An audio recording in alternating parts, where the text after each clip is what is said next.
Bienvenue. Alors aujourd'hui, on se penche sur une décision assez forte, celle d'un homme qui décide de quitter le Royaume-Uni. Et ça, après y avoir vécu 17 ans. Oui, c'est ça. On s'appuie sur une vidéo d'un youtubeur, Aldostérone. Exactement. La vidéo s'appelle J'ai quitté le Royaume-Uni, c'est mon Brexit. Et il raconte ça depuis Dubaï, où il fait une sorte d'étape, en fait, hors d'Europe. Notre but, c'est un peu de décortiquer son parcours, ses raisons, quoi, et puis cette vision très contrastée qu'il a de l'Europe. Tout à fait.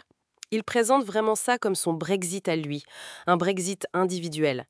Et pour expliquer ce départ, il utilise une métaphore assez parlante, celle de la grenouille dans l'eau qui chauffe tout doucement. Ah oui, l'idée qu'on s'habitue à une situation qui se dégrade sans réagir à temps. C'est exactement ça. Ça traduit bien son sentiment d'inconfort qui a grandi petit à petit face à ce qu'il voit comme une dégradation des conditions de vie là-bas. Surtout que son parcours est pas banal. Il se décrit lui-même comme un immigrant en série. Oui, il a bougé. Algérie, Suisse, France, Allemagne et puis le Royaume-Uni pendant 17 ans. Et il y était allé pour la stabilité, à la base. C'est ce qu'il dit. Mais le déclic, ça semble vraiment être la crise du Covid. Il utilise une phrase choc, il dit que ça a tué le citoyen en lui. Oui, et suite à ça, sa notion de pays, elle se réduit. Pour lui, c'est juste un endroit où on peut vivre, travailler tranquillement. Peu importe où c'est en fait. Donc un vrai désinvestissement de l'idée de citoyenneté, d'appartenance. Très critique envers ce qu'il appelle les élites européennes. Il va assez loin dans sa critique, non Ah oui, il les accuse carrément de liquider les populations, c'est son terme.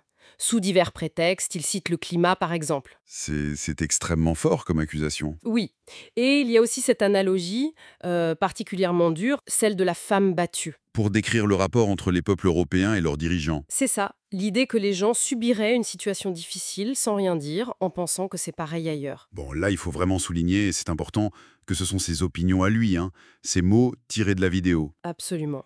On rapporte ces propos, ces analogies montrent surtout l'intensité de son rejet, de sa désillusion, quoi. Et c'est cette désillusion qu'il pousse à regarder ailleurs, hors d'Europe. Voilà. Même vers des endroits qui lui semblaient peut-être pas évidents au départ. Comme Dubaï, où il est actuellement. Il en parle comment? Il avoue être surpris en fait. Surpris de s'y sentir bien, lui qui n'est pas musulman, dans un pays musulman. Ah oui. Il décrit un islam qu'il trouve modéré, tolérant. Celui qui veut va à la mosquée, celui qui veut fait la fête, c'est sa formule. Et il oppose ça à l'Europe. Oui, il voit une Europe où cohabitent, selon lui, d'un côté des radicaux islamistes et de l'autre ce qu'il appelle des radicaux wokistes. Ce terme wokiste, qu'est-ce qu'il met derrière plus précisément? D'après ce qu'il dit, ça désigne une sorte d'idéologie qu'il juge envahissante, punitive même, qui gangrènerait les écoles, le cinéma, la politique. Hmm, Et il va jusqu'à dire que ces radicaux-là, qu'il voit en Europe, à Douda, ils seraient en prison. carrément. D'ailleurs, pendant qu'il enregistre, il y a l'appel à la prière qui retentit, et il commente en disant que le verset récité n'est pas radical. Ça renforce son idée d'une pratique plus apaisée là-bas. Donc cette opposition Europe contre le reste du monde, c'est vraiment le fil rouge de sa pensée. Tout à fait. Il développe cette idée que la plupart des pays hors d'Europe, bon à mal an, ils trouvent des solutions à leurs problèmes. Alors qu'en Europe, Alors qu'en Europe, lui, il ressent une aggravation, un étau qui se referme. C'est son expression. il raconte aussi une anecdote de son père, non? Une phrase que son père disait: Mhm, tout le monde ira au paradis, mhm. sauf ceux qui ne le veulent pas. Et il applique ça au pays. Comme si certains pays choisissaient de s'en sortir et d'autres non. C'est un peu l'idée, et pour lui, Dubaï construit à partir du désert, comme il dit. Et sans impôt sur le revenu, il le note aussi. Oui, il le glisse. Dubaï devient le symbole de la construction qu'il oppose à une Europe qu'il voit, elle, en pleine destruction. Donc, si on résume, ce départ, son Brexit personnel, c'est vraiment le résultat d'une grosse désillusion. Une désillusion face à l'évolution de l'Europe, qu'il perçoit comme une perte de liberté, de stabilité. Et il trouve ailleurs, là en l'occurrence à Dubaï, une vision plus optimiste. En tout cas, une vision qui le pousse à revoir ses propres idées préconçues.